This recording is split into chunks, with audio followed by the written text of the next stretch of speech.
Yes, good morning. You're waking up to Ireland AM. The entire country is currently under either a status orange or status yellow snow and ice warning. So if you are travelling today, please be careful on the roads and allow extra time to get to your destination. Or better still, if you can work remotely, then do, and keep us company. Indeed. Coming up this morning, we'll get the latest from Met Éireann on the country's weather warning and the other big stories making this morning's front pages. In sport, Manchester United put their 7-0 nightmare at Anfield behind them with a big win in the Europa League, while Ireland get ready to name their team to face Scotland in a mouth-watering Six Nations tie. And we're here to take over. We'll cross to LA for the latest from the Oscar Wilde event, where the great and the good of Irish Hollywood were gathering for Sunday's Academy Awards.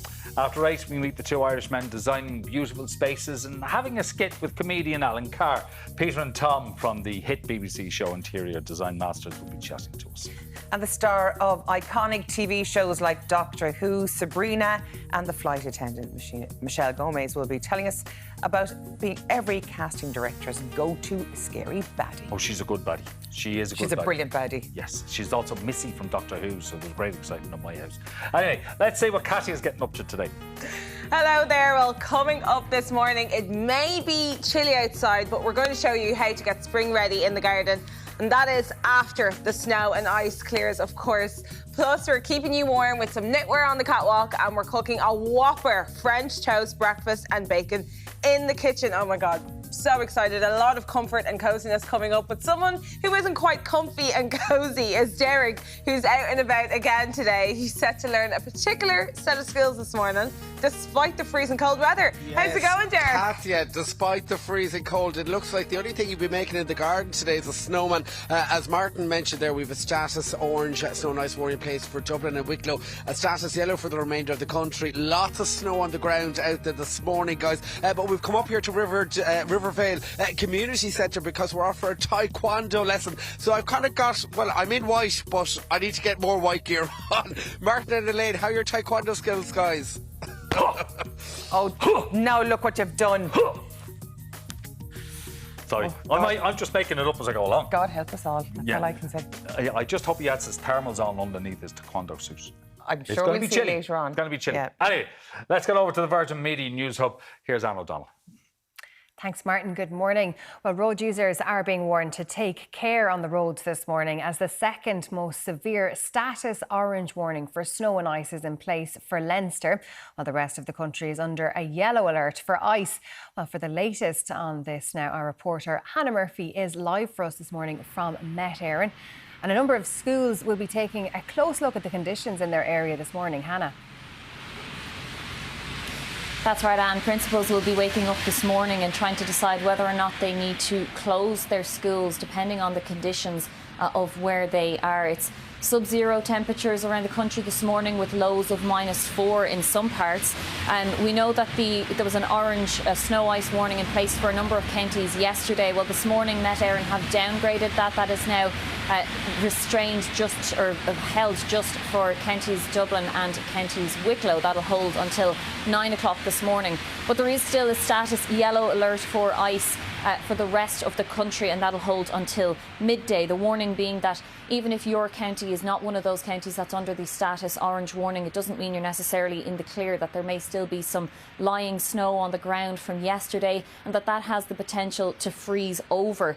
So while it's lovely to look at, not necessarily lovely to drive in, a real warning to road users this morning that there could be poor visibility, that there could be ice on the roads, that there could be black ice on the roads and also on paths. So it's for pedestrians, cyclists and drivers also. Now the warning as well is that this weekend is expected to be cold, but that we're not as likely to see more snow. Met Éireann saying that they expect that the heaviest of the snow has passed and that it will today just be held, as I say, in counties Wicklow and Dublin. So the message from Met Éireann today really is not about snow outside of those two counties, but really about the fear, and the concern is about ice. For that. Well, Gardaí have launched an investigation into the fatal assault on a man in his 50s that occurred in County Cavan. The man was discovered with serious injuries at a residence in Blackline yesterday morning and was later pronounced dead. A man in his 30s has since been arrested in connection with the incident. To Germany now, where it's understood several people have died following a gun attack at a church in the northern city of Hamburg. Well, police there have confirmed that one gunman opened fire at a Jehovah's Witnesses place of worship on Thursday evening. However, authorities have not yet confirmed the number of people killed in the attack. Eyewitnesses have been giving their account of what happened. I was just about to call the police when hundreds of police cars already came to the scene and cordoned off a large area and entered the building with police officers. Sind mit Polizeibeamten in das Gebäude reingestürmt. Investigating an assault on a man in his 40s who was discovered with serious injuries in County Kildare. He was found outside a residence in the Pearstown area of Newbridge yesterday morning. He was taken to Naas General Hospital, where he's currently in a critical condition. A man in his 30s has been arrested. An initiative led by Banking and Payments Federation Ireland is warning consumers of a rise in serious, highly convincing investment scams.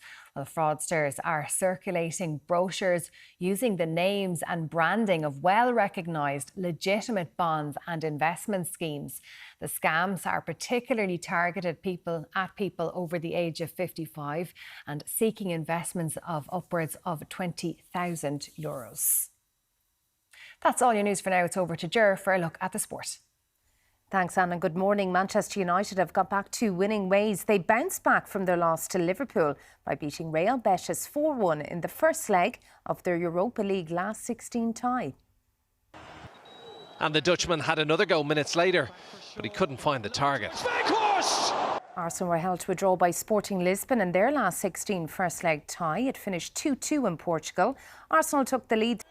Johnny Sexton says Ireland's match against Scotland on Sunday will probably be their toughest of the Six Nations. The Ireland captain was back in training this week after missing the Italy game. Back fit and raring to go ahead of a big 10 days for Ireland. Injury meant Johnny Sexton had to settle for a spot in the stands against Italy. That's not a position the Ireland captain is used to. It was tough. It was tough to watch. You know, you want to be, they're the games you want to be playing in. You want to be involved, and also you want to be able to influence what's going on and be a part of it. And when you're sat in the stands, you've got no influence. There's nothing you can do. So it was tough watching it, but thankfully the lads got it done, and 5 points more, and you know exactly where we want to be. And where they want to be is shaping up for a Grand Slam. But on Sunday they're up against a Scotland side who have plenty to play for themselves. There's a huge game now with them going for Triple Crown and still in the Championship, and us obviously in the Championship and obviously wanting to try and win a Triple Crown ourselves. So it's it's a massive game. So it's great to be part of. This will be Sexton's last Six Nations tournament. Over the years he's faced many Scottish challenges, but where does he rate the current side? Definitely the best Scottish team we've played against. Probably since the Six Nations started, it's the best Scottish team. So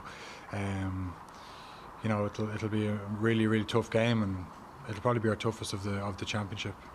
All eyes on Murrayfield on Sunday. Anne-Marie Keegan, Virgin Media Sport.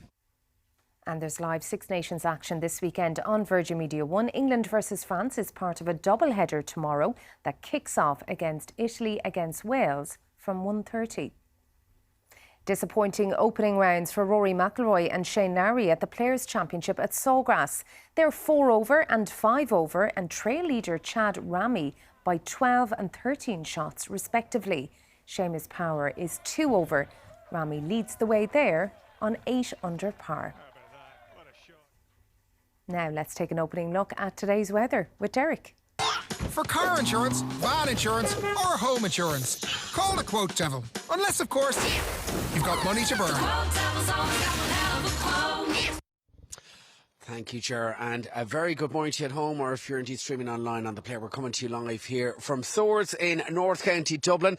We have got a Taekwondo lesson coming your way in and around 8:15. That'll certainly help warm us up this morning, so that's all to come in the next wee while. Anyway, let's take an opening look at weather together now with Gary Cullerton with us on cameras once again, and it is a winter wonderland for many areas out there this morning. We have that status orange snow and ice warning now in place for counties Dublin and into Wicklow. That remains in situ until 9 a.m. later on this morning. Status yellow ice warning then in place for the remainder of the country. So pretty tricky driving conditions out there this morning. Poor visibility and again black ice on the road. So please do take extra care if you do have to drive, or preferably work from home if you can out there today. Now right across this afternoon it looks like we're going to see improving conditions. The bulk of those wintry showers pushing out into the Irish Sea. So we will see drier and brighter conditions to follow, with the exception really of the southwest, where once again we're going to see some showers push in by late evening, and a very cold day out there today as well. So this is the kind of gear you need to get on you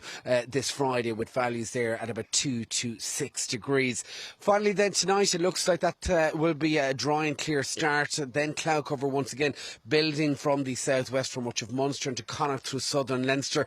Once again we're going to see some wintry showers trail around, some black ice as well, especially on back and by roads, and sub-zero temperatures. Another freezing. It's going to be a very, very cold night out there tonight as well, with values back to about freezing to -5 degrees. So that's how it's shaping up here in a snowy Swords in North County Dublin at the moment. We'll be back again live at 7:35.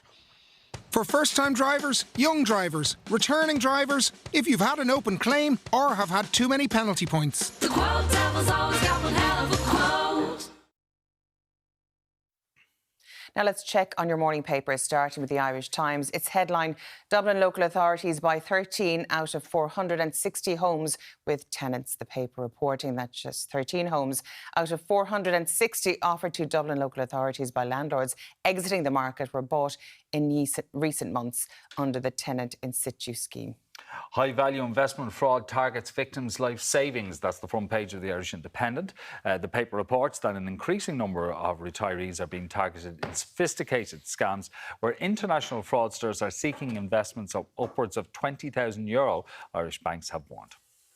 The Examiner leads with record 4,556 calves slaughtered. The paper detailing how farmers have expressed surprise after coming under attack from Junior Agriculture Minister Pippa Hackett over the record slaughter of calves in recent days. Onto the tabloids. And refugees in tents as snow batters country is the top story in the Irish Daily Mail. The paper reporting that around 60 refugees had to sleep in tents overnight due to a severe shortage of accommodation as temperatures plummeted and snow battered the country. The Mirror goes with Gran, my eviction hell. The paper reports how a grandmother has spoken of her fears of becoming homeless after the government's decision to lift the eviction ban. The Sun leads with Melanie, I spoke to Jerry in the afterlife. The paper reporting that Jerry Ryan's partner says she spoke to the star from beyond the grave through a medium. And the Herald leads with the headline, Racist mob battered us just for being Irish. The paper detailing how a former Lord Mayor of Dublin has told how he and his son had to fight for their lives after they were attacked by a racist mob in a London hotel. Well, all eyes are on Hollywood this weekend with a massive Irish contingent hoping for Oscar glory. Let's keep those fingers crossed. And the legs and the eyes as well. Everything. A little later, Zara King will be bringing us the latest from the Oscar Wild party, which is probably still in full swing. Let's see what state we get, Zara. Most of the lads they're still partying. It is only about 11:15 in LA. Oh yeah, she'd be like, that's enough for me. Back in the party, guys. But almost as important as the famous gongs are the fabled goodie bags, and now we know what's in them. Guys, go on. Will we tell them how much it's worth? Okay, how much? Go on. $126,000. And is this for everybody or just the nominees? These are for the acting and directing nominees. Oh, wow. And now, brands. So obviously, the goodie bag is not affiliated with the Academy. They probably don't want to be affiliated with that, but it is sent by the company Distinctive Assets. Right. And for brands to include their products in the bag, they have to pay $4,000. And these are brands that are focused on luxury and well-being. So we've got over 60 items. I'll tell you. Go on, give us the highlights. The highlights for me, anyway, a 3-night stay for 8 people on a volcanic Italian island. How about that? A 3-night stay in rural Ottawa. a piece of land in Australia. Now, the size and location is unknown, but a piece of land. And then we have a facelift with world-renowned surgeon. We also have arm lipo. We have $20,000 worth of home renovation. It's incredible. It's absolutely incredible. Now, I know that a lot of these people don't even need the items in this bag. So I was even saying to Elaine earlier, they'll probably give them to their assistants, their mother-in-law. Give it to me. If you're looking to get a new kitchen, just talk to Colin or Brendan or to Barry or to any of the people who've been nominated and see if they'll give them a makes on 20 grand. I think Colin Farrell does not need a facelift, and I think he should donate it to my general vicinity. Yeah. They don't need the arm lipo either. No. Send that to me. Yeah. They probably don't even need the silk pillowcases. Bingo wings. Oh my God! Look at this purple power edible massage oil. It's what are we doing with that? Yeah. How are you spending your weekend? I mean, the only good thing about it is that 50% of the companies that are gifting are female-owned and minority-owned. So that's the only good thing about it. But everything else, it's just a bit wild. I think they're going to have to bring that purple massage edible oil into studio if they're ever. I'm dying to have a look at that one. Anyway, stay with us for more on this a little later. And of course, we'll get the latest from Met Éireann and a look through the other big stories making this morning's papers after this short break.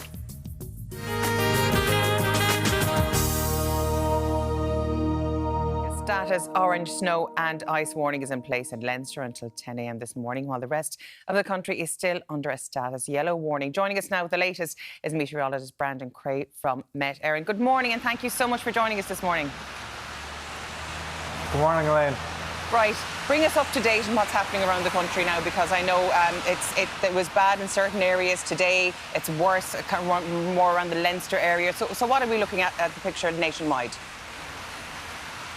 So the orange warning has now been confined just to Dublin and Wicklow, and many areas will be waking up to quite a bit of snow about. But the yellow ice warning is still in effect countrywide, as temperatures will still keep plummeting for the early hours of the morning, with icy stretches and frost in many areas. Yeah. So over the next number of days, have we seen the worst of it already, or is it still going to be quite chilly and cold and dangerous driving conditions, I suppose, in many places as well? So yes, in terms of like appreciable snowfall, this is the end of it. There may be another scattering of snowfall, say overnight and over the weekend, but it'll be much milder and more so of rain and milder conditions coming up from the south over the next few days. Yeah, I suppose it being in March, I suppose we're kind of almost used to a bit of snowfall in this month of the year, because it has been happening more and more of late, as opposed to the more traditional January months for snowfalls.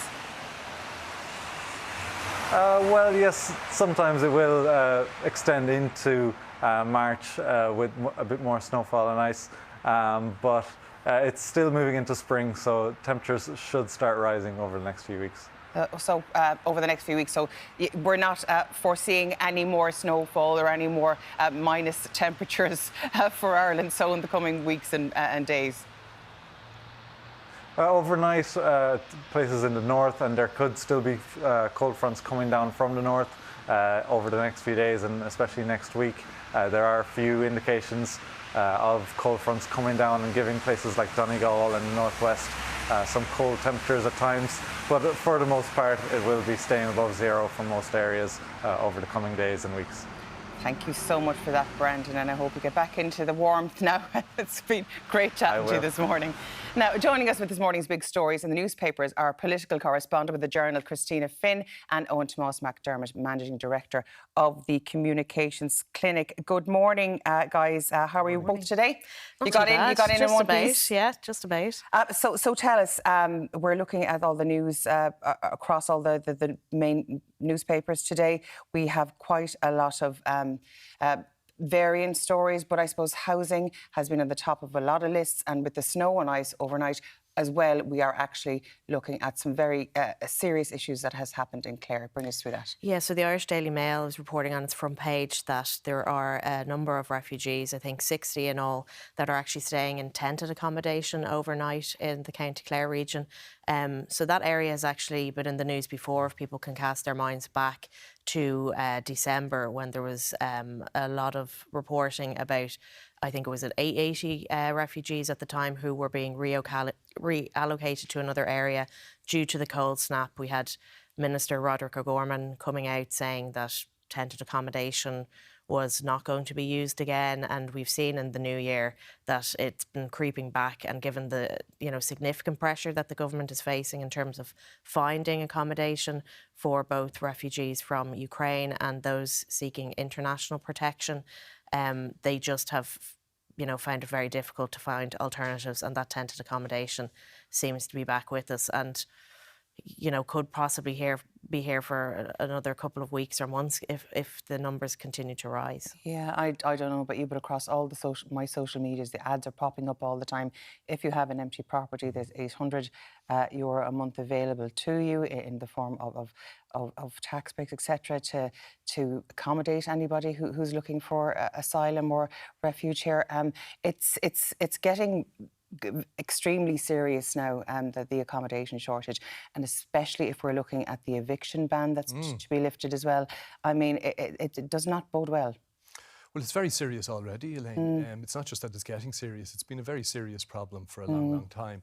In relation to the housing of refugees, it has been a challenge certainly for at least a year since we opened the country and welcomed people from Ukraine to come and stay. We have seen the Knockalishin site where we've heard from Christina that there are people living in tents, and that Minister Roderick O'Gorman and Joe O'Brien, both from the Green Party and both within the same department, said that this would no longer happen, and yet it is. So there's that challenge. And then you're right in relation to the eviction ban, which has been the political story of this week, and the ending of that eviction ban, the implications of that on families living in houses, worrying whether or not they'll have somewhere to stay should their landlord decide to move or sell the property. That becomes a huge challenge. And so there is a challenge for the government generally in relation to housing and accommodation, but specifically in relation to the eviction ban. They're going to face a very difficult couple of weeks. For example, Sinn Féin have tabled a motion that will lead to a debate and a vote the week of the 20th of March. So that's about 2.5 weeks of discussion around this. But also a big criticism of the government has been that, yes, you have taken away the eviction ban, but you're not really replacing it with anything. And certainly the initiatives that they are saying that will be in place, one could argue that they should have been in place before they lifted the ban. Even the ones that are in place, we're looking at the Irish Times today, and 13 out of a possible 460 homes under the tenant purchase scheme were actually bought for tenants in situ. That's, of course, where landlords are selling up, and if the tenants are in receipt of HAP, the option was there for local authorities to buy it. And that doesn't even seem to be rolling out correctly. That's it in a nutshell. On the back of heated scenes in the Dáil yesterday between Mary Lou, Holly Cairns and Leo Varadkar, I mean, it doesn't seem to be that whatever they have in place already doesn't seem to be used to the full extent that it should be. Yeah, you're right. So the tenant in situ scheme is that in a nutshell, that if a tenant is in receipt of the housing assistance payment or is participating in RAS, the rental accommodation scheme, that the local authority can buy the house off the landlord. That is it. And that is one of the planks of the government strategy to, as they would say, protect tenants. What we've seen in Dublin, where the problem around housing is thought to be most acute, that it hasn't happened. And the criticism is that the local authorities don't have the resources to do it, but also that their selection criteria is skewed, that they are only doing it with houses with tenants in it that for more than 8 years, because their worry is that they'll be accused of allowing people skip the queue. Yeah. So that's what it, in essence, instead of actually trying to alleviate the problem the best they can, they went, but might get in trouble for this. Yeah, and Leo Varadkar there was in committee, and he was speaking specifically about that scheme, saying that he was rather disappointed with some of the councils, and obviously seeing the numbers there, 13 out of some of the 400 that were offered up to the government. You know, that's not going to make a dent in the situation that they're facing right now. So he was very much saying that the Housing Minister and himself were really going to have to put the pressure on local authorities to ensure that they buy up those 1,500 targeted number of tenants in situ that they're going to buy. But it does appear to be a drop in the ocean, though, doesn't it? Recently, what we're looking at here, it's absolutely frightening. Moving on to the Irish Independent, and there has been warnings, we've seen that in the news as well this morning. High investment fraud targets victims' life savings, particularly older people are being targeted by fraudsters, and they're quite sophisticated schemes, and some have lost their life savings. Yeah, very sophisticated, elaborate, and actually very very convincing, and what they're targeting, particularly over 55. So that's the age profile where these organisations or these fraudsters are presenting themselves as legitimate organisations and investment companies. It begins with a cold call, and then they get them to check out the website. They have websites, they have brochures, some even have apps, and that it is thought, the guards are saying that this type of fraud has been about 3 million in the last 3 years. And it's significant chunks of change, like it's over 20,000 euro that people are putting in there. But the Gardaí and the Irish Banking and Payments Federation are saying these aren't high net worth individuals who are investing in this. They are the typical person who's looking at their nest egg for retirement and saying, I'd like to enhance it. And unfortunately, these fraudsters are taking their savings. And they're getting sucked in. Eoghan and Christina, thank you so much for joining us on the show.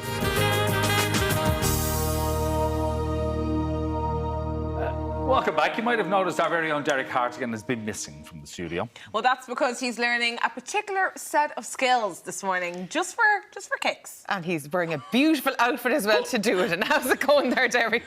Yeah, guys, look, all in white here this morning. Welcome down here to River Valley Community Centre. We're live here in Swords in North County Dublin, right across the morning. Getting a Taekwondo masterclass into the weekend. Master Stephen Cooley and European and World Champion Sarah Lahan is with us. And Stephen, we're going to start with you, because the sport of Taekwondo has grown over the last couple of years, hasn't it? Oh, it's phenomenal now over the last 15, 20 years. Okay, it stems from Korea, Derek, but over the it's been westernised. It's 72 million people across the world doing it now. And us in the ITA, we're really, really doing well in the country. We have over 100 clubs, okay, mostly in each county across the world, and the national team itself is doing really, really well. Now let's talk about when they start, because you can start Taekwondo at 4 and go all the way up to 18. Yes, you can. Like some clubs have nurseries, okay, up to say 4 and 5. Okay, then at 7 years of age we bring them in, we go into a syllabus, yellow belts, then they go to tips, then they go to green, blue, red, and then black belts. And all the time we're trying to produce fighters as well for the national team. And you're a master, so you've had a lot of kids come through your doors over the last couple of decades. Absolutely. I'm 32 years here. Okay, it's been my life work here. Some beautiful people around here, some great kids training, so it's just great to be part of the community. And what I've noticed here this morning is that there is a lot of discipline involved in the sport, isn't there? Absolutely. From the age of 7 years of age, we bring them in, we have courtesy, integrity, perseverance, self-control and dominant spirit. So we teach them values and respect. That's one of our main disciplines. Now, we're going to pop over here to Sarah Lahan. Now, Sarah, not only are you multiple European champion, you're also world champion, but on top of that, you're a school teacher. I am. I'm a primary school teacher. I teach out in Ashburn. And how did you get into the sport? So when I was younger, my older brother, my mum, I think his friends, they joined. So afterwards, I think my mum just popped me in when I was 6 years old. And just popped her. I'd say they dragged you along. Yeah, maybe, probably. And then from there, you went on to win 3 European championships. Where were they? So the first one I won was in Bulgaria. Second one was in Slovenia, and third one was in Bosnia. And then on to the World Championships then? Yeah, the World Championships was actually the first one that we held in Ireland, 2017, in City West. So it was great to be able to win in front of my family and friends. And in front of a home crowd as well, and the first time here in Ireland. Yeah, it's very surreal. Now we have the Leinster Open, of course, taking place tomorrow, and you're up fighting in that. I am indeed, yeah. So how are you feeling? How are the nerves? Not too bad. Tomorrow now when I step on the mats I'll be a bit nervous, but overall okay. Overall okay. Now let's talk about the discipline and girls in sport. I've noticed a lot of girls here this morning. Yes, there is. There's plenty of girls in the sport, and I've been so lucky that through the national team, the senior female team have actually been very successful as well. We've won a couple of European championships, and also we won the World Championships as a team in 2017 too, so that was a great year for us. And onwards and upwards from there. In terms of protection as well, we just having a look at the helmet here.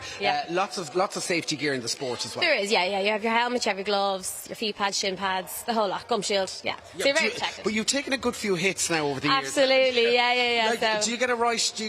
I've had plenty of black eyes, bruises everywhere, yeah. Bruises. And as a teacher as well. So you're going into school on a Monday morning with a black. Yeah, a lot of concealer. A lot of concealer. Anyway, you're going to take us through some of the moves, Stephen. I know you're going to demo 3 moves for us on air. So take us through what you're going to do. So the first one Sarah's going to counter what we call a yop chaggy. I'll demonstrate first, Sarah. Don't want from here. 1, up. Now, if I score here 1, if I score, I get 2 points. Okay, but I'm at my most vulnerable when my foot is up. I can't move. So it's a great opportunity for Sarah to counter. And this is a point scoring system. 2 points, yeah. Okay. So from here, 1 up. Oh. Okay, and there's power in that as well, isn't there? Absolutely. She's a strong girl, okay. We'll do it one more. So from here, do it again. Power up. One. Okay, move now, 2, Stephen. From there, we're going to do the blitz. So there's 4 judges, so it's clean scores are to the head. So we get our forward 4 judges, you can see it all the time. 80% of the scores are headshots, punches. Okay. So from here, I'm going to try to work it in. So I'm moving in 1, then I move here. Ooh. So Sarah will put banners on me, as I say. Yeah. So from me do it again. So here, 1 up, 1. Okay. This now, is European and World Champion. Yes. Here you're Now, fighting against. Sometimes when people get tired, they make basic mistakes. Yes. And one of the fatal mistakes with us is doing dolly chaggy off the turning kick to the open side. Okay, move 3 now. So from here I come in 1, 1, Wow. and I move again up, 1. So that's really some of the basic movements there. Okay. So I think I'm gonna give it a little bit of a try here. Okay. Now. So what we work By the way, on. this man is 56. He looks fantastic. Okay, so off we go. You're ready to go. So what I want you to do is hit me with side kick. Okay, One side kick, coming is in. it? Yes, hit me like that. 1, then punch. 2, and Okay. again. And again. I'm right down all my frustration. Okay, well, you've been up a bit of a sweat in you. It's one way to work out as well, is it? Absolutely. Okay, where can we find you online, by the way, Stephen? On taekwondo.ie. Okay, and you're always looking for a bit of sponsorship as well? Absolutely, Absolutely. we've no very little funding from the government. Okay. Well, look, we're going to finish out here. A couple of more kicks. You ready? Back to you in studio, lads. Derek would be in serious trouble. Yeah. Good luck to him. We have to bring him back into studio. We can't be letting him loose doing that sort of stuff around Dublin. Our own Kung Fu Panda. I'm loving that. I'll tell you what, your man looks great for 56, doesn't he? I know. Has to be a portrait in the attic somewhere. Has to be. Anyway, still to come, we meet the 2 Irish designers killing it on the BBC's Interior Design Masters show. And we're getting spring ready in the garden. 'Tis the season despite the weather, of course. We're back in 3.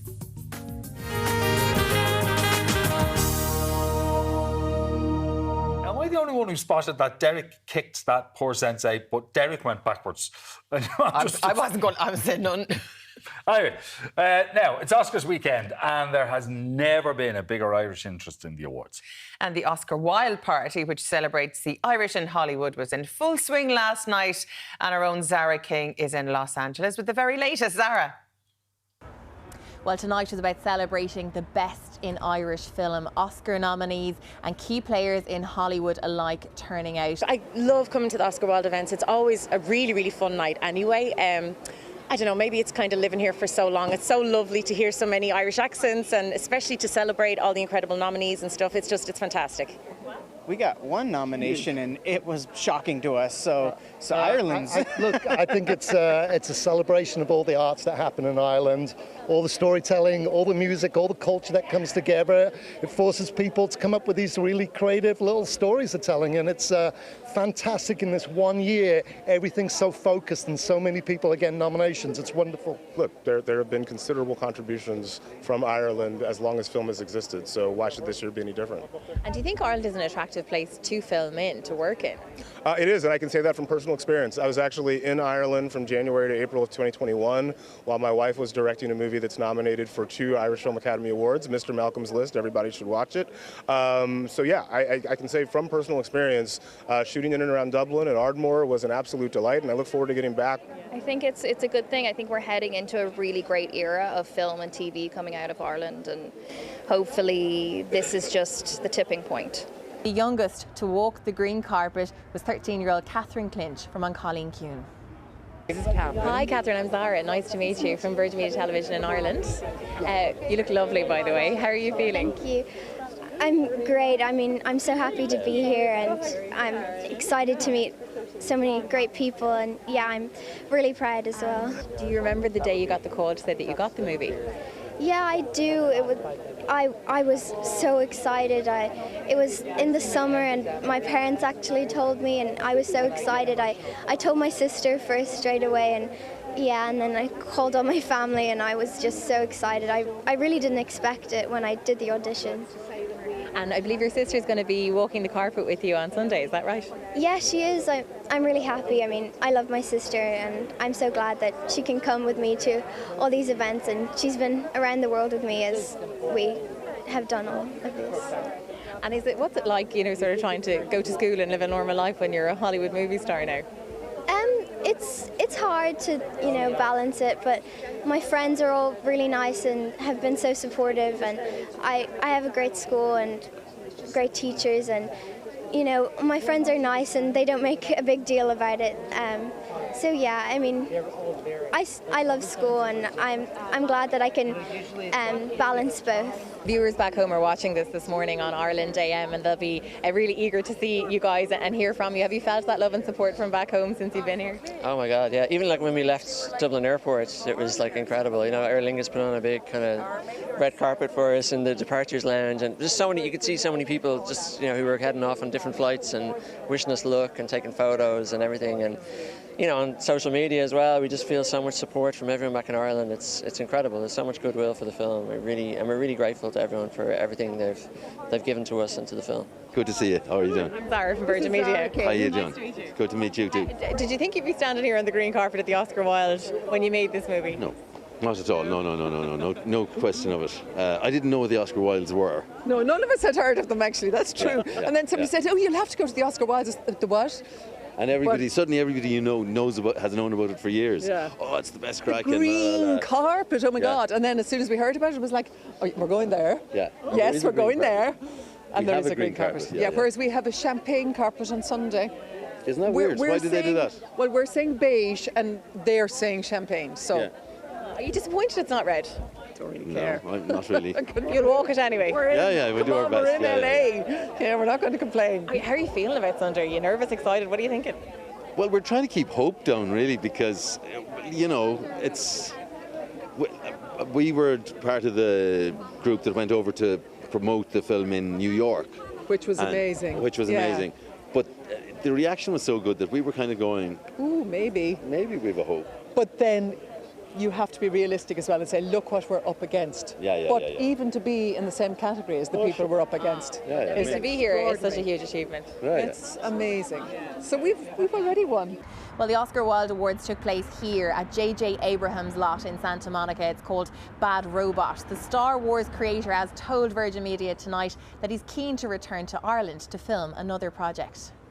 How significant do you think 14 nominations is for Ireland in terms of being a small country on quite a big stage? It is a giant statement that Ireland has so many, not just great films, but great nominated films. And it's going to be wonderful to get to see so many of the nominees here tonight. In terms of being a destination then for movie making, how does Ireland fare? Well, it's undeniably one of the most beautiful countries. It's just an incredible place to go. The people are extraordinary. The crews are fantastic. I cannot wait to shoot there again.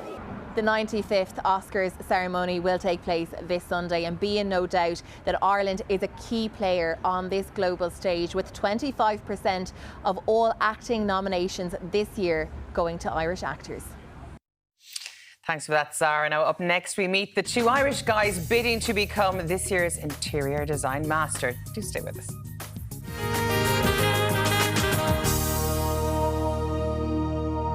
Our next guests are flying the flag for Ireland in the brand new series of the hit BBC One series Interior Design Masters. And one of them already has a win under his belt, and it's only been 1 week. Peter Irvine and Tom Power join us now. But before we chat to them, let's take a look at Peter and Tom showing off their design flair. It was super hard trying to divide those zones. We were asking, were we going to utilise those spaces correctly if we took them? And if not, could the other person use them better? This is all my space, kind of from that corner to over here. It's good because when you walk in, you'll see my kind of theme. So it's good when we walk in because we see your stuff? No, I just mean... We're going to do sort of globulous clouds of paper lanterns. I'm doing all white, Tammy's doing black and white, and Rye is doing white and colour. Hurry up, Rye! I'm trying! Peter and Tom, thank you so much for joining us on the show this morning. It's lovely to have you here. Thank you so much. It's lovely to be here. Now, first of all, Peter, I'm going to ask you where your love of interior design came from, because a little birdie told me that you liked wallpaper, and particularly in the form of Britney Spears. Oh, my goodness. Explain yourself. I'm a big Britney Spears fan, don't get me wrong, but my love of interior just came when I grew up. My parents had the freedom to flourish and do what I want. And then once I got my own home here, that's when it really kicked off. I could kind of do whatever I felt like. We created our own home here. I'm super happy with this that I built from that. Okay, so is the camera angled in such a way so we can't see your new Britney posters? No. That's all. That's all. Tom, where did your love of interior design come from? I've always been a creative person, so I think it was just a natural progression to move on to interiors. I've always done stage design, costume design, floristry, just another extension. Yeah. And Tom, tell us how you became involved in the show in the first place. Is it a long process, or how do you apply? I applied for season 3 and then didn't get accepted, and then for season 4 they phoned me and said, was I still interested? And I was like, of course. And then there was a pretty short process. We did a very long interview and then did a demo project, and then I was accepted. It was very straightforward. Okay. Was it the same for you, Peter? Had you applied before? I had applied for season 4 and so close I was, but someone else got sick on, so I was praying at the time that on the season 4. But you're in now, thank God. Tom, explain to us how the show works. Oh, so it's a classic format, 10 contestants. Every week one gets eliminated. Every week there's a new, exciting project. You get to see some beautiful spaces, some crazy spaces, lots of hilarity. I suppose when it comes to interior design, though, it can be quite personal to somebody's taste, Tom, and when you have to actually, I suppose, put your stamp on a particular project, I mean, what is that like? It must be quite difficult. Well, for this TV show, all the projects were commercial spaces, and we were all working to a very strict brief. So you were trying to come up with the best options for your client, and then you're just naturally being influenced by the things that you like. So the colors you chose are things that you are naturally drawn to. So I think that's mostly what interior designers do. You expect an interior designer to come in and just do their thing. The reality is, an interior designer will come in and listen to you and give you options and want you to have the best space.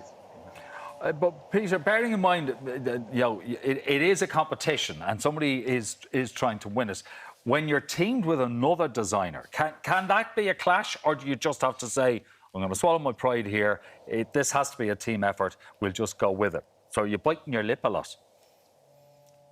No, there are moments where you have to sacrifice your own aesthetic, but I think in that moment you need to think the bigger picture and think this, if I'm in a this about me, we need to get through and we need to play. So certainly you can get your stuff in, but so long as slightly, and the benefit of the brief, they want to win the challenge. Yeah.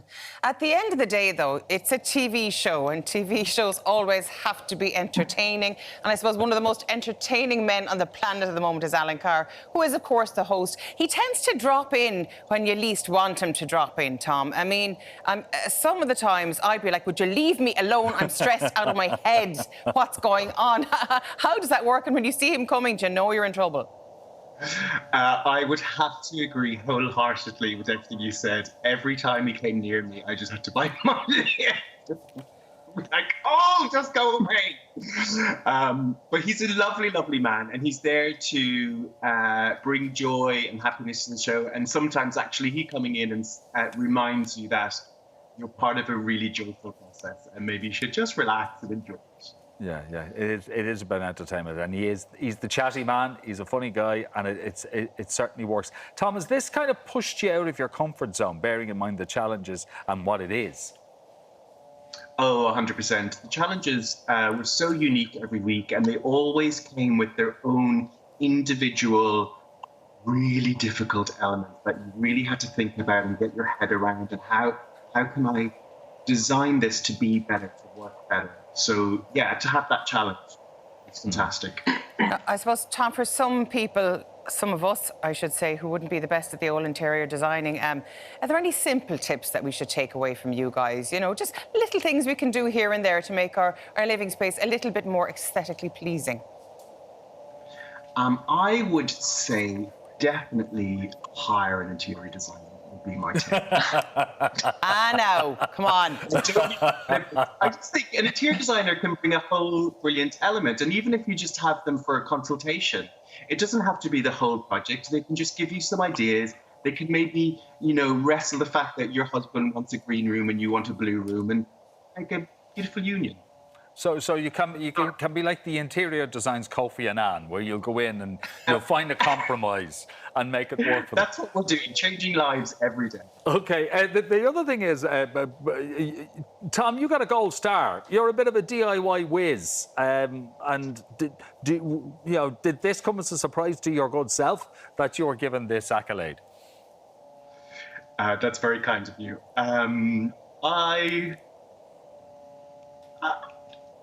No.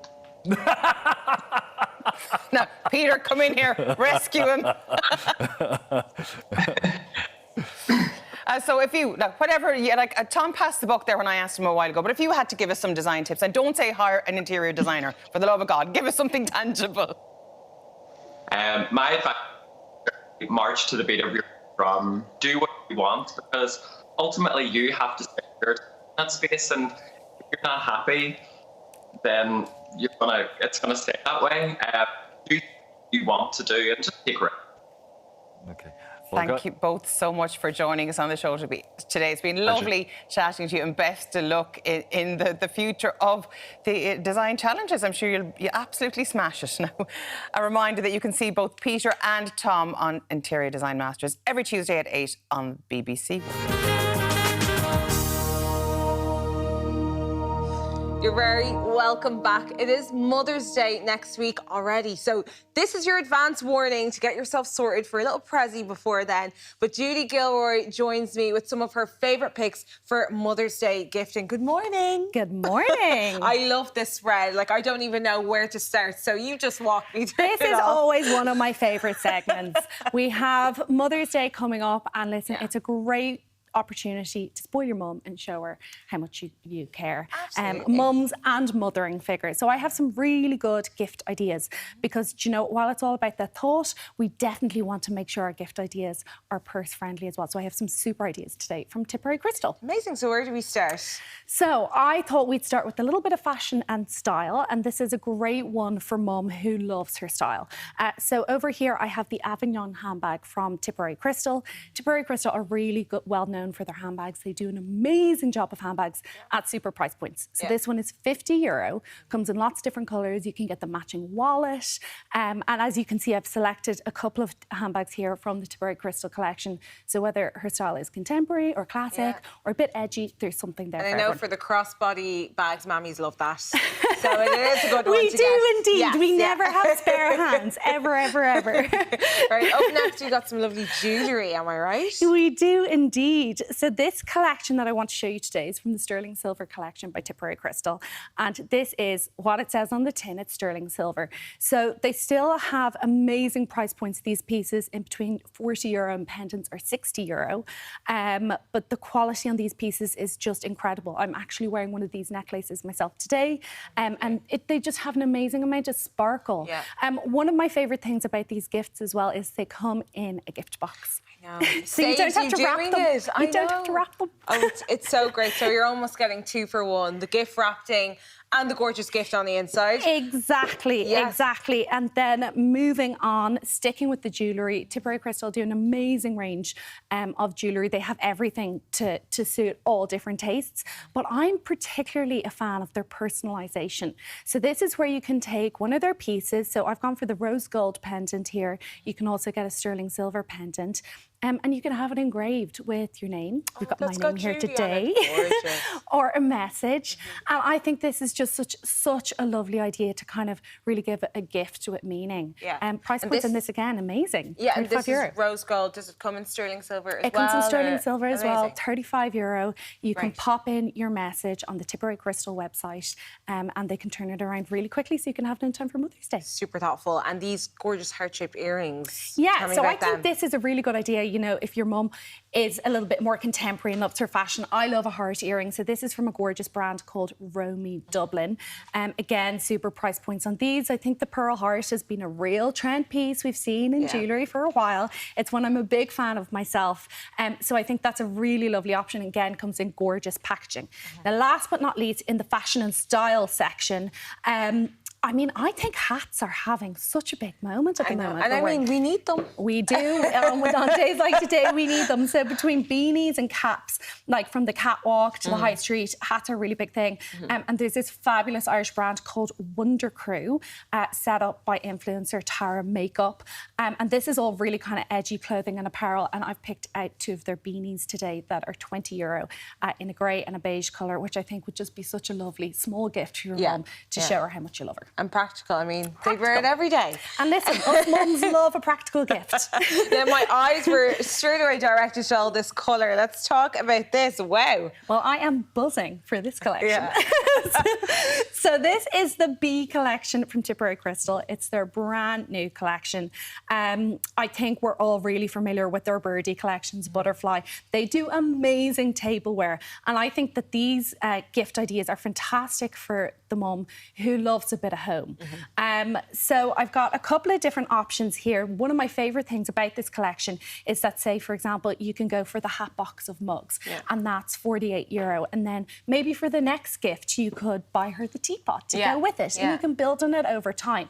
Now, really important to note, because I am a very fussy tea drinker, these are made from vine bone china. They're porcelain, so they make a gorgeous cup of tea. Yeah, you're going to have the best cup of tea in these. You're going to have the best cup of tea. So you've got the little teapot there, which I think is going to be so beautiful in any kitchen. And I've got the cake stand, the creamer and the jug set. You can literally just build on the collection over time, which I think is a really nice way to do it. When you look at it, you're almost like, no, then I'm going to need that and I'm going to need this. You're going to need everything. But I think it's a really good gift for Mother's Day because the bee is actually a symbol of wisdom, birth, rebirth and industry. So I think it's really appropriate for Mother's Day. So yeah, really great gift ideas there from that collection. And so this is the teapot that we have, and then the cake stand. The cake stand. Who doesn't love a fancy cake stand? I mean, it's a really nice thing because, you know what, it's not something you'll necessarily buy for yourself. That's so right. I think it's always a lovely gift idea. And I've gone for the bee motif today, but Tipperary Crystal do have their famous birdie collections and lots of other collections as well, if you want to pick something else. Lovely. Okay, last but not least, we're moving on to some lovely sets. These are toiletry sets, is that right? So this next section is all about a bit of self-care. Okay. Because who doesn't love a bit of me time? So again, these are beautifully wrapped. I'm showing my laziness. These are beautifully wrapped, so you literally just hand them and they're ready to go. And the mums don't have time. This is great. Don't have time, exactly. So I think these are fantastic. So Tipperary Crystal have a beautiful range of body care, which is made with these amazing ingredients, full of essential oils that promote relaxation, and they're very therapeutic. So I've got a couple of different sets here in different scents as well. So depending on what you like, we've got the lavender, we've got the sweet rose there.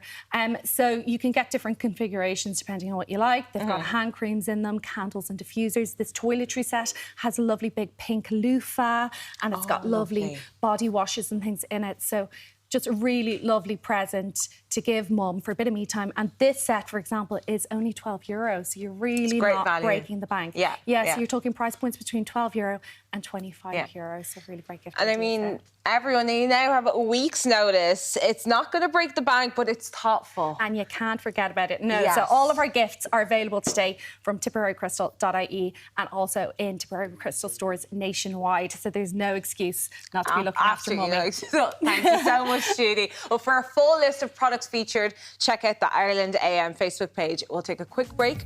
Lots more still to come before 10.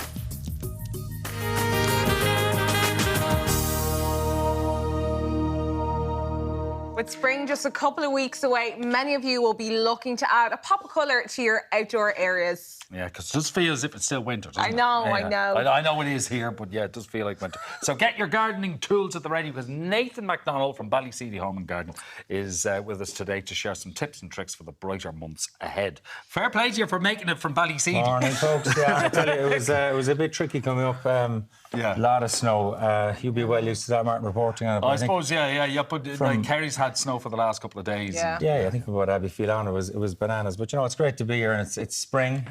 It's summer's on the way. It's positive. You know, you got a lot of fantastic plants. You know, the gardens are starting to. Before we get around to it, though, because of what we're going through over the last few days, and it continues today and it's tomorrow. Should we be delaying our planting because frost can it have a major impact? Yeah, I suppose especially for the lighter plants, like the perennial plants or any of the bedding plants, particularly. You know, they're coming out of tunnels traditionally. You have a lot of the Irish, even the Irish grown plants, like a lot of the plants I have here in front of me. They're still quite soft, so you need to be very careful with that, particularly the last couple of days. You know, cover them with either fleece, something like that. If they're in pots, we'll do a demo in a minute there, but if they're in pots, something like that, then it's important maybe to cover them or just even to bring them indoors, particularly on nights like last night. I woke up this morning and there was, you know, 6 inches of snow on the front of the van coming up. So, yeah, you've got to be careful with stuff like that. So we'll kill back, especially soft plants like these, you know. And what happens if the frost sets in? You just have to be very careful because obviously the soil and the compost can freeze as well. So, you know, plants at this time of year, a lot of them are still quite dormant. You know, they're starting to burst into life. You'll see some beautiful colours here, but a lot of these are still been grown inside in glass houses where they're heated or temperature regulated or inside in tunnels.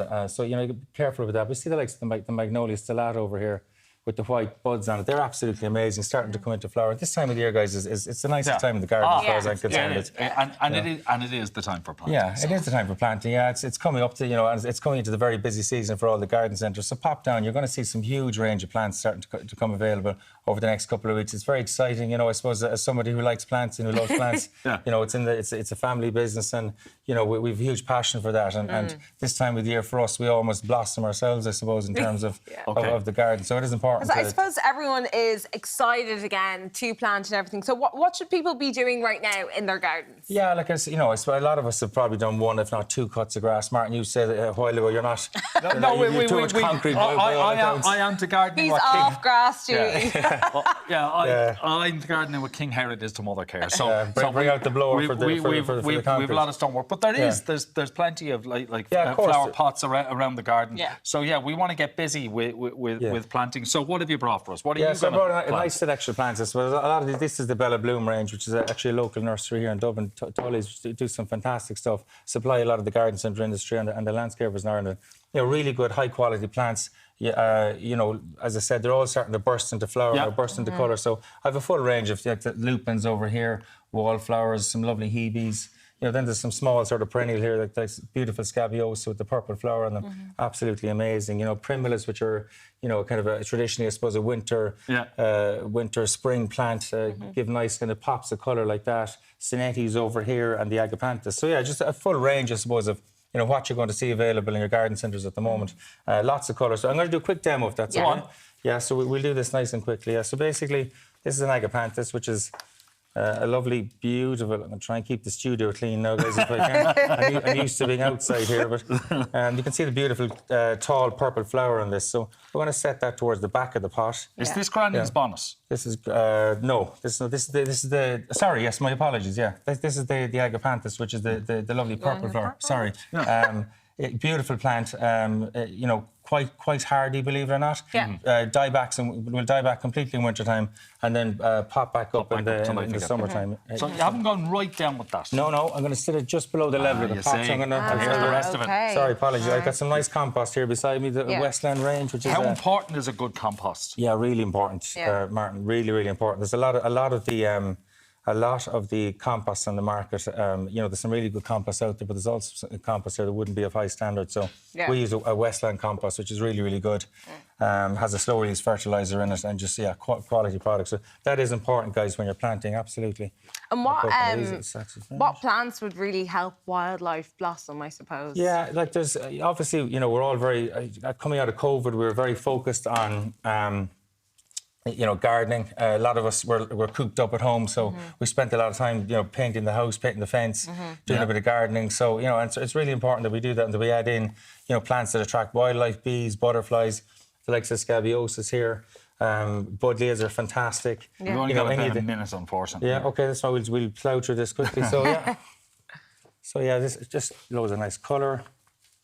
You could almost, like... Just get creative with it. Well, but I'm also thinking of people who are in apartments and places like this who want a little bit of greenery and a little bit of really the important, outside, inside. You can do that, and you can do that anywhere. It's not. It doesn't necessarily have to have a big garden. You can, you know, a balcony, a nice window box, a patio, anything all like that would work. So you can see here, guys. Yeah. Sorry, I'm making a small mess, but just it's all right. Get a bit of colour into it, yeah. So it's just looks something like that, quite simple. That's beautiful. You know, it's going to fill out. You can even squeeze in a little primula if you wanted to try and colour I feel like looking at this would almost boost your mood. So I can imagine the benefits of gardening. You know, they would make you feel really good. It's almost therapeutic, isn't it? Absolutely, yeah, 100%. We love it. Like it's you know, and it's great exercise, guys. You know, you're out in the garden, you can get up your steps quite easily, you know. If you're walking around the garden making just bring out your mat or a towel to kneel on. There you go, look. This. That is lovely, nice and full. And that literally was just a pot with a load of soil in it just about. That's it. And loads of nice 90 seconds ago. You know, and I could do this with my apartment and my little balcony. So you keep an eye on that. Fabulous. I'll back the car up, Katia. So there you go. It's all yours. Amazing. Well, thanks a million. Pleasure chatting to you. Thanks very much. Cheers. Thank you. To find out more on everything we've touched on today, you can visit ballycd.ie. We're back right after this quick break.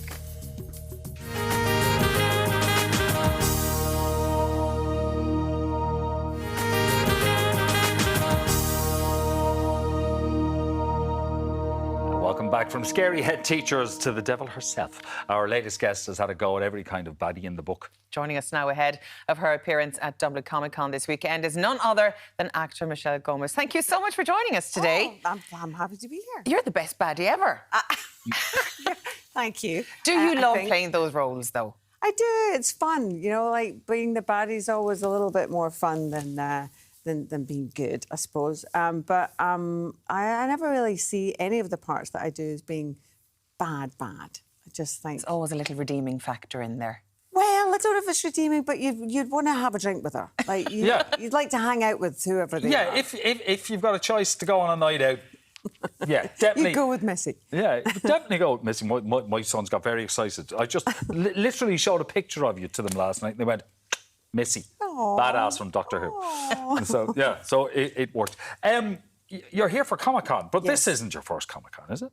No, it's not, but it's my first time in Ireland. OK. Yeah. Now, shame on you being Scottish. How in the name of God have you avoided visiting I don't know. this far? Well, I haven't. I mean, I live in New York. I've been there for many years now, so it just kind of... I don't know. I just kind of missed it. It was one of those things where you're in Scotland, you think, I'll get there, and then you don't. But I did have a brush with the law on landing. What happened? In Ireland, at the airport, Dublin Airport. OK. Well, I'd left my phone charging and I came through, you know those lines where you come through? Yeah. And when you cross the line, you can't go back.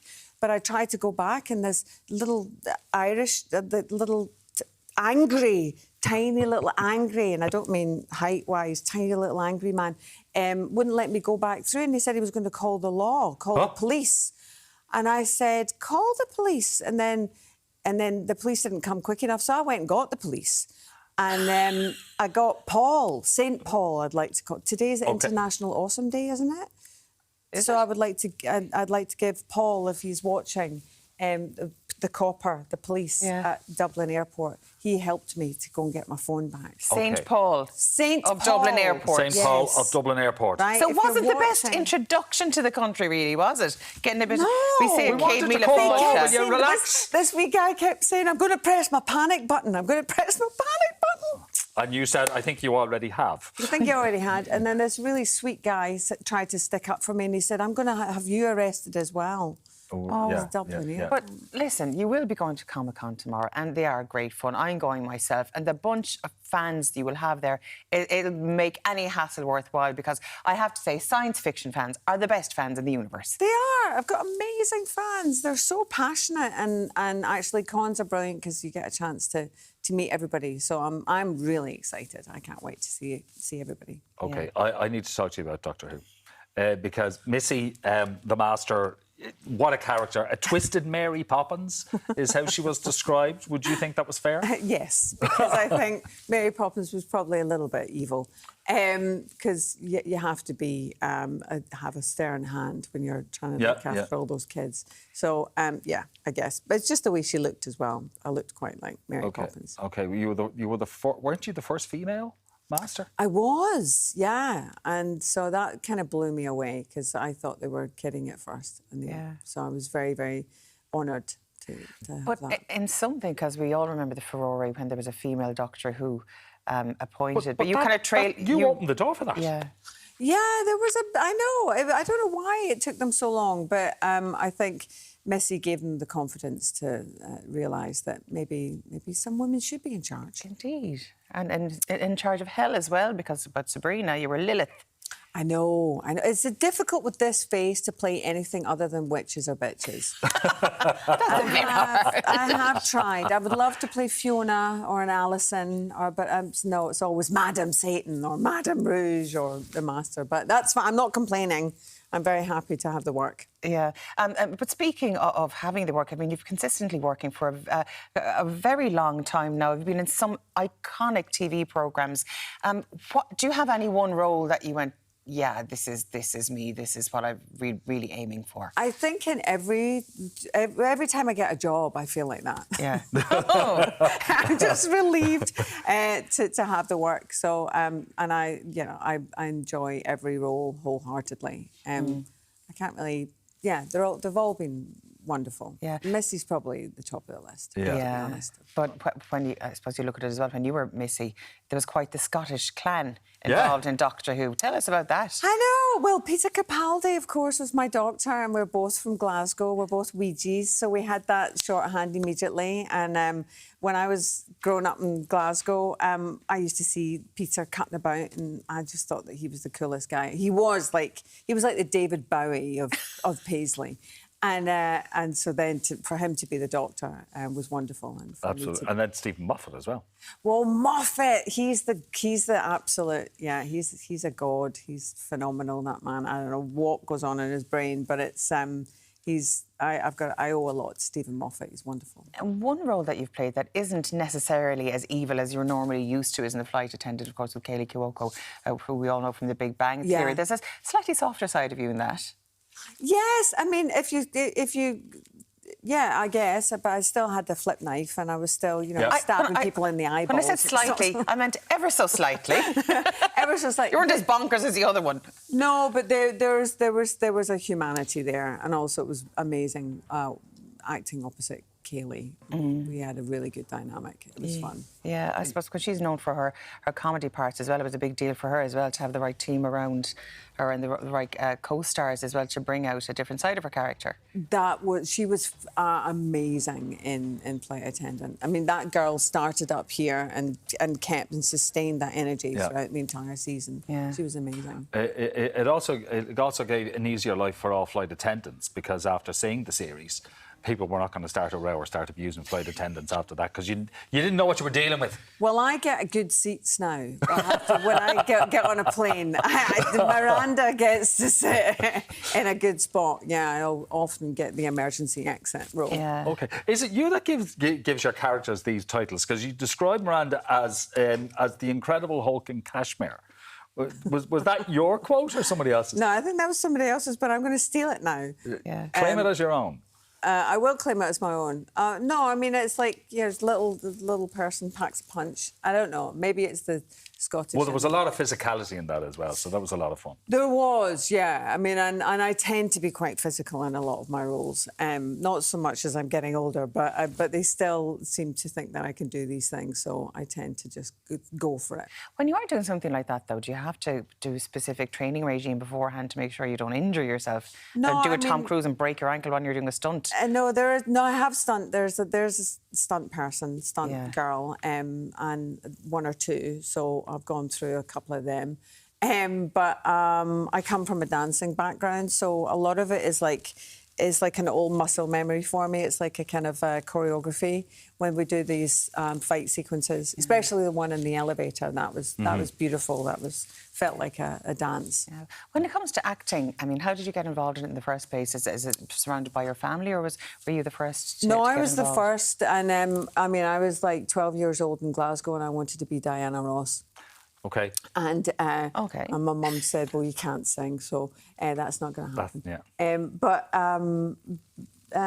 I don't know. I was like, I can't remember wanting to be anything other than being an actor. I caught the bug at an early age, and immersed yourself in the life. It took me a long time to get there. I've done all sorts of things. I just have to ask you before we let you go. It's a big anniversary for Doctor Who. It's celebrating 60 years. So we have different characters going back. David Tennant's gone back in. Catherine Tate's gone back in.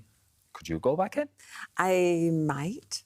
Oh, you might. If asked, I would be there in a flash. In a heartbeat. Yeah. Okay, so Doctor Who people, she's in Dublin right now. This is the time to ask her. It's great seeing you. Thank you for having me. Thank you so much for joining us in the show. It's been great chatting to you. I love your couch. And of course the only way is up. You can have it. The only way is up after what you had at the airport. You'll have a great weekend in Dublin. Irish people, we need to redeem ourselves for poor Michelle. Now, of course, you can catch Michelle at Dublin Comic Con tomorrow and Sunday for photographs, Q&As and general chit-chat on the convention centre floor. After the break, we have a hearty breakfast to warm the coldest of bellies on this wintry day. Stay with us.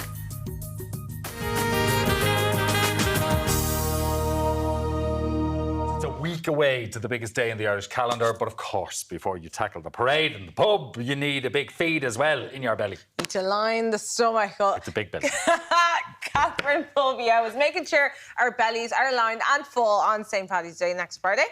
Good morning. Well, good morning. Yeah, the big breakfast is here. What are you making for us? So I thought I would do a beautiful savoury French toast with maple syrup. Oh, yeah. And then pigs and blankets. Okay. Yeah. And I've got some tomatoes roasting as well. So I'll start with the pigs and blankets. Okay. So these are the Aldi beautiful pork sausages, they're specially selected. And then I have their lovely bacon as well. And all you simply do is you just get your streaky bacon and you get your sausage. And it's just a lovely way of kind of doing them both together, and it looks really nice for presentation. Yeah. You wrap your bacon around like so, and then you have a cocktail stick, and you can secure the whole thing then just with a cocktail stick. Just thread it through like that, and then that goes into the oven to cook. But Very simple. That's but where it I looks stabbed so myself. fancy. I'd stab myself doing that. Would you? Yeah, doing the toothpick. Yeah, with the toothpick. But that's how you do it, because there's going to be bits hanging off. That's how you do that. So then I have them done. I'm going to take them out of the oven now so you can see them. And also I'm afraid that I'll overcook them. Yeah. So I just put them on an oven tray in the oven. So there you go. And I put some tomatoes in as well. Oh, yeah. And can I ask, Catherine, do you need to oil them or anything? Or because it's like a nice juicy pork sausage and bacon, oil is not needed? Or yeah, I put a little bit of oil on them, and then I turned them and turned them. But I was watching them like a hawk because you have to cook them. They were 20 minutes in the oven. And I just was watching the temperature, because I like my sausages nice and crispy on the outside, so I wanted that kind of colour on them. Yeah. So now the French toast. Okay. Right? So now I've got the Healy's Barn eggs, and we're starting with, I need to crack another egg in here. So French toast, you can do sweet or savoury. Right. And a lot of people would be used to it with cinnamon and icing sugar on it. But I thought I'd do a little twist on it. Yeah. So we have here some paprika, because you get a lovely colour from the paprika. Okay. So in goes that. And, I mean, you could put anything you want in. If you wanted, you could go cumin, or if you really wanted to go... You can get fancy with it. You can get very fancy. Let's pop some herbs in here. So we'll go with a little bit of the chives and a little bit of thyme. Because we can overdo herbs, can't we? Yes. In a lot of dishes. Yeah. Sometimes less is more. Yeah. I still like the fresh herbs, though. I do like. I think it really kind of brings something alive, doesn't it? Parmesan. So in that goes. So I'm putting plenty of Parmesan in. Now we need to watch at the end. This is Italian-Irish. Yeah. It's the big Irish-Italian. Italian-Irish French toast. And milk. Parmesan, I've never seen that done before, but you're saying we need to watch it because it could cook through. It can burn on you. Okay. Yeah, because it's going into the pan, so that's what watching. Look at the colour of those eggs, aren't they gorgeous? Do you know what's lovely as well? Instead of Parmesan, a Gruyere. Yeah. Oh, sorry, I said Parmesan. This is Grana Padano. Okay. Yeah. Oh, there is a difference. Which is, it's from a neighbouring region. And but they both have that similar granular texture. Yeah. Okay, you wouldn't be allowed back to Italy if you mix That's them the up. thing. The people watching that will probably know the difference. They take their cheese seriously. After give this all a good we taught whisk. Catherine, and she still calls it Parmesan. I know. So now you pour this just out onto a plate. This is the quickest way to do it. Rather than dip it into the bowl. No, I have this down to a fine art because I do this in my bed and breakfast. So I have to do it maybe for a big group of people. Okay. So you get your bread out like that, you see. So now at home I'd have a big baking tray. Yeah. And you just put all your egg out like that. Now I've less bread just so that it fits in the pan for you today. Yeah. And you leave that then just to settle. Is there a bread that you shouldn't use for French toast? Oh, that's a really good question, as they say. You say I'm getting a gold star. So, I find I have made it with brioche, but I find you get a softer texture with brioche, and I like a little bit of crunchiness on my French toast. Yeah, I'd still do it with brioche because I do like it. But I do find maybe a batch is just a bit too dense. Okay. But you know what works really well? Now this is the Vienna roll because St Patrick's Day. I'm being nostalgic because I grew up on Vienna roll. It was a treat. Mum would come in from the shop, and this was the one that you'd slice yourself. Yeah, you'd be slicing thick that size, you know. But you know what's gorgeous is French bread, like a baguette for French toast. And it looks amazing on the plate as well. And would you just slice it just as thin? I'd go kind of a good inch, 2.5 centimetres around that. Yeah. Right. So you leave this then just to soak in. So we're going to just turn them over here like this. And then we'll get the pan on because we want to cook these and to make sure you've got food today. And then at the same time, we'll just let that on the other side cook. I want to do some scrambled egg. Okay. It's like a scrambled egg, Yeah. So we've got our eggs in there. We're going to put a little bit of milk in. Milk in, that's controversial. Because some people don't like milk in their scrambled egg. That's true. Well, I do. I do like milk. Yeah. Bit of salt. Also, microwaving eggs. Yeah. I think that's quite controversial as well when it comes to scrambled eggs. So I'll take a bit of milk over eggs in the microwave. You know what's nice instead of the milk? What? Cream. Oh, no. I'm going to put butter in this as well. Yeah. You'll be holding your heart. I'm putting that much butter in. So now, right, we better get the pans on. So let's get the hob on here. So I'm going to start with this pan here. Now we're going to watch our temperature. So let that heat up a little bit. Yeah. We'll start with just a little knob of butter in there, and we'll go with a little bit of oil as well, just to watch our temperature. Okay. So is the butter more so for the flavour as well? Oh, yeah. Okay. Yeah. Okay. Really nice for flavour. So we'll just wait for that to heat up. And then on the same side, I'm going to do two at the one time, because why wouldn't you? Let's get this guy on. Yeah, well, now, we'll see how well we do. So we'll get this one melted. Does this go any higher? God, you see, this is the chef in me. I see, know. this is the joy of live TV. Yeah. But now, with French toast, I was always curious, like, when it comes to frying it, does it have to be on high heat and it's like a quick cooking time, high heat, or is it medium heat and you take your time with it? Medium heat. Medium heat. Now, you get the crispiness on the high heat, but watch the temperature after that. Yeah. But it cooks quite quickly. Yeah. Now, this has come to temperature, so I'm just going down now. Yeah. There we go. Happy with that. So in we go now with our bread. Okay. So we pop her in. Like in parts of Northern England, this is called eggy bread, which I think sounds revolting. Yeah. French toast just sounds... I know it's the same thing, but French toast just sounds so much better. Yeah. But isn't it great that you can use your stale bread for it? And I just think it's very important to point that out, because we're all concerned about the cost of our food and just being able to go into your local Aldi and get lovely, affordable food and really good quality, tasty food, but you don't want to be wasting it. That's it. Because no matter where you go, food costs now. I know. You know, so we've just got to be mindful of that. OK, so now French we have that go. Is away. So that's on. So now we need to watch our temperature on this side. And in we go now with our scrambled egg. OK, and we're going to go with some more chives in there as well. I'm always fascinated to watch chefs, you know, when they're cooking, because you say that when that goes in the pan, leave it for 30 seconds, don't touch it. The scrambled egg. Scrambled egg, just leave it just to settle and then start moving it around. But I will put my temperature up a little bit. Okay, we are kind of running out of time. Are we? Yeah. The temperature way up then. Full blast. Get it going. Okay. And the French toast is fairly quick. Yeah, it's cooking nicely now. For you. Yeah. So let's give this a move around. Just to get the, and you can see it's already starting to form. So we've got the lovely bit of butter in there. So this is going to come together very quickly. Now, you will get a nicer scrambled egg if you weren't under time pressure, for example. Sorry about that, Catherine. But no, not at all. No, listen, this happens to me at home as well. Do you know, it's a great way of getting a nice bit of protein into yourself. Yeah. And you're just in a hurry. It's the quickest way to give yourself a nice feed. Now, there we go. Whip it off. More butter. And just let that butter melt into it. Right. And that is your scrambled egg. Well, this is for Paddy's Day, so we Yeah. deserve the extra blocks of butter. We certainly then. do, because while the rest of you are off, we're going to be here. We're going to be here. We're going to be here on St. Patrick's Day. We should try and recreate this breakfast. Now, Okay, that's a lovely colour now on the French toast. Yeah. So we're just ready now. So we have our scrambled egg. So did you notice I took the scrambled egg off just before it was done? You And know, it kind just of cooks because itself. It does. with The residual heat Yeah. will keep it cooking. Great. So we're good on that. So I'm just going to now this isn't the fanciest plating, but I want to make sure I have a plate of food for you. There we go. Tasting it is all that matters. There we go. So we get now our pigs and blankets on and Better pass your knife, Martin. That's it. Thank you very much. There we go.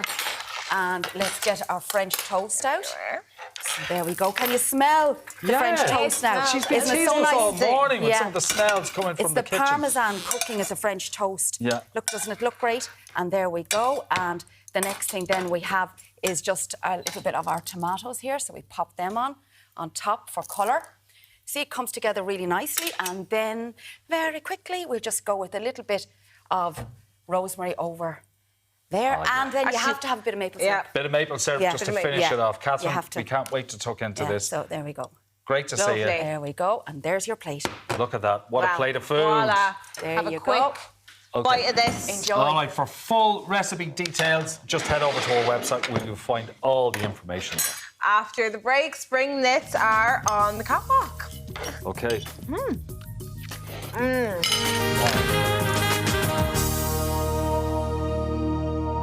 Thanks for staying with us. The cold snap this week has left us longing for some cosy knits to wrap in.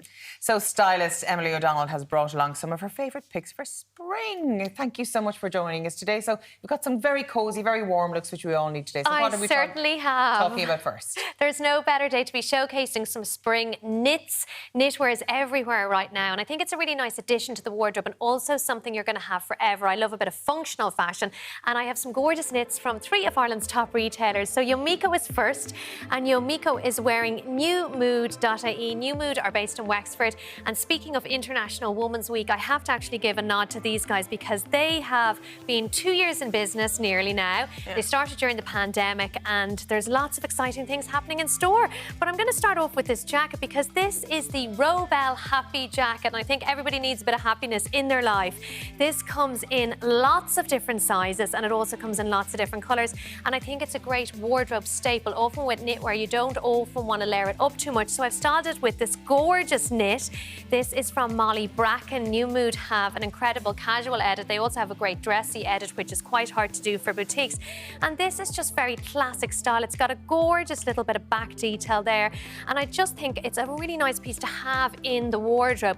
And moving down to the beautiful trousers, these are also Robel, and New Mood have an incredible selection of Robel trousers. These are really flattering for women. They come in lots of different sizes, shapes, lengths and colours, and they're just a really nice piece to have in the wardrobe. What I love about this look as well, I've popped on some runners from Memories just to finish it off and give it a little bit of a Gucci nod, but the great thing about this is you could make this a dressy look for the evening time just by swapping the shoes, and that's what people want. And interestingly, Patsy and Michelle have actually trained as professional bra fitters, so they've trained in the UK and they're bringing this service through. So if you want to go in and get fitted and also buy some occasion wear or some casual wear, it's a really great place to go. And I just popped on this gorgeous clutch because I just love a good bag. You can wear it as a clutch or a crossbody, and I just think this colour combination is just what I've seen at Fashion Week. It's fresh, it's glowing, but it's also something that you're going to have forever. That look will not date. And of course, the ladies in New Mood are there to take your call on the phone, as are the lovely people at Carol Carol's Irish Gifts. Michelle is rocking this look from Carol's Irish Gifts. I know a lot of people are considering their Paddy's Day clothes. St. Patrick's Day is nearly upon us. And what I love about this, first of all, is the jumper. The Aran jumper is having a moment thanks to the Banshee of Inisherin. There's a revival. People are Googling Arans. They're actually one of the top searched fashion item on Google at the moment. This one is green, and what I love about it is it's 100% wool, and it's a really good price point for wool. The jumper is €55, and this is actually the most affordable real wool jumper that I have found. Carol's, of course, have gorgeous gift offerings. The beautiful shawl that Michelle was rocking there is a lovely shawl that could be worn for St. Patrick's Day, or indeed would make a lovely Mother's Day gift. Again, the jewellery that we're seeing is from Carol's Irish Gifts. They do really good quality pieces, so they're made from platinum and Swarovski. I actually have my cladding rings on today that I got there a few years ago. So the skirt is lovely as well, the little tulle effect there. Isn't it, Elaine? I quite like a knit styled with the tulle. I like the kind of juxtaposition of the two different kind of textures together. And we're finishing off with some gorgeous Isabel Marant inspired boots there from Memories. And of course, the tulle skirt is from Memories too and comes in cream. And I just think it's a really, really nice look. It's very great way chic. to dress up in this as well. Isn't it? And it won't date. The best thing about buying from retailers like Carol's Irish Gifts is the quality of their pieces. They also stock a number of independent Irish craftspeople as well, which is great. So you're buying, you know, local, you're shopping local, and they do have branches nationwide, but everything can be seen on carolsirishgifts.com. Thank you so much. I just think Michelle looks gorgeous.